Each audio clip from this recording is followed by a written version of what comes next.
अस्सलाम वालेकुम प्यारे बच्चों। पिछले 3-4 वीडियो में हमने जो है विकारी शब्द क्या है वो समझने की कोशिश करे थे। विकारी शब्द के जो है 4 प्रकार होते हैं। एक संज्ञा जिसे नाम कहा जाता है, दूसरा है सर्वनाम, उसके बाद जो है विशेषण और क्रिया। ये तीनों जो 4 विकारी शब्द के जो प्रकार है वो हमने पिछले कुछ वीडियो में समझने की कोशिश करे।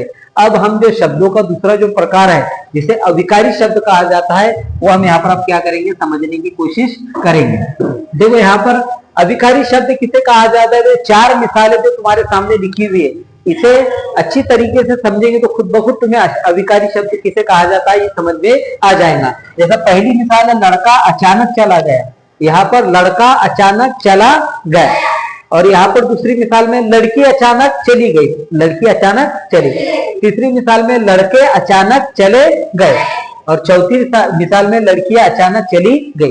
यानी कि यहाँ पर जो है लड़का है यानी कि पुल्लिंग है, यहाँ लड़की यानी कि स्त्रीलिंग है, यहाँ पर लड़के है यानी कि अनेक वचन है, और यहाँ पर भी लड़कियां है यानी कि अनेक वचन है। यहाँ पर उसके लिंग बदला, यहाँ पर उसके वचन बदले, और यहाँ पर जो है वचन के हिसाब से जो है यहाँ पर शब्दों में कुछ बदला हुआ है। जैसा चला है, यहाँ पर लड़के के वास्ते चला है, लड़की के वास्ते चली है, इसमें बदलाव है। लेकिन एक ऐसा शब्द है ये चारों वाक्य में जिसमें कोई बदलाव नहीं आए, और वो है अचानक। वो क्या है? अचानक। तो अचानक शब्द में यहाँ पर कोई बदलाव नहीं आया। यहाँ पर जो है लिंग के हिसाब से और वचन के हिसाब से बदलाव आया वाक्य में, लेकिन ये बीच में का जो अचानक शब्द है इसमें बदलाव नहीं आया। तो जो शब्दों में कभी भी कोई भी बदलाव नहीं आता, कभी भी कोई भी बदलाव नहीं आता, यानी कि जो एक हालत में तो हमेशा एक ही हालत में रहते, तो ऐसे शब्दों को अविकारी शब्द कहा जाता है, यानी कि जिसमें कोई बदलाव नहीं आता। जैसे विकारी शब्द के जो है 4 प्रकार है, तो वैसे ही अविकारी शब्द के भी 4 प्रकार है, जिसमें पहला है क्रिया विशेषण अव्यय, दूसरा है संबंध सूचक अव्यय, समुच्चय बोधक अव्यय तीसरे नंबर का, और चौथे नंबर का है विस्मयादि बोधक अव्यय। तो यानी कि 4 जो है, जैसे विकारी शब्द के 4 प्रकार है वैसे ही अविकारी शब्द के भी 4 प्रकार है। वो अब हम क्या करेंगे, अविकारी शब्द के चारों प्रकार एक एक जो है करके समझने की कोशिश करेंगे, जिसमें पहला है क्रिया विशेषण अव्यय। अब क्रिया विशेषण अव्यय किसे कहा जाता है, तो क्रिया कहा जाता है काम को, क्रिया कहा जाता है काम को, और विशेषण कहा जाता है खासियत को, खूबी को, यानी कि काम की खूबी बताने वाला शब्द। जुमले में जो काम हो रहा है वो काम की खूबी बताने वाला शब्द जो है क्रिया विशेषण अव्यय कहलाता है, जिसे हम कुछ ये 4 मिसालों के जरिए क्या करेंगे, समझने की कोशिश करेंगे। जैसा मिसाल है, मिसाल नंबर 1 है, पिताजी आज आएंगे। अब यहाँ पर आने की क्रिया हो रही, काम कौन सा हो रहा, आने का, लेकिन कब आने वाले हैं पिताजी, आज। पिताजी की खासियत यह है कि पिताजी क्या है, आज आने वाले हैं। पिताजी नाम है, पिताजी क्या है, नाम है, और यहाँ पर आएंगे ये क्या है, क्रिया है, लेकिन क्रिया की खासियत क्या है कि कब आएंगे, आज आएंगे। पिताजी कब आएंगे, आज आएंगे, यानी कि क्रिया की यहाँ पर खासियत बताने वाला शब्द आज है।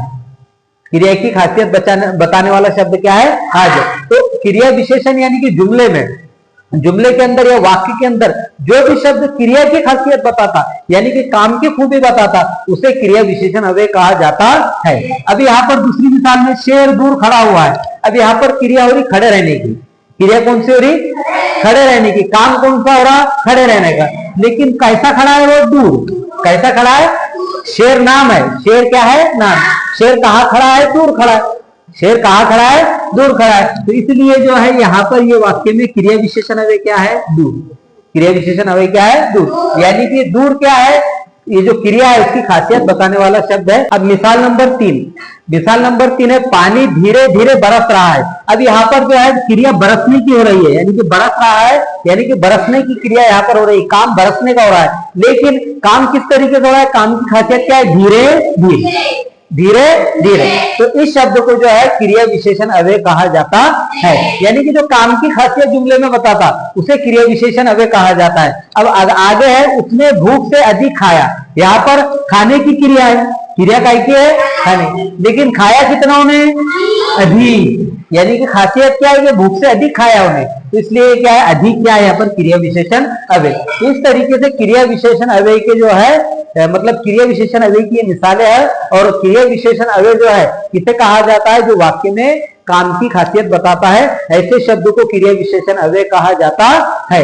तो ये जो इसके सवाल जो है 10वीं के एग्जाम में, अभी बोर्ड के जो एग्जाम आने वाले हैं इसमें इसके ये ताल्लुक से सवाल पूछे जाते, और ये ताल्लुक से जब सवाल पूछे जाएंगे तुमसे, तो अगर तुमने यहाँ पर अच्छी तरीके से समझे तो जो है इसके सवाल के जवाब देना तुमको क्या हो जाएंगे, आसान हो जाएंगे। अब इसके बाद अगले वीडियो में हम जो है सीखने की कोशिश करेंगे कि संबंध सूचक अव्यय किसे कहा जाता है।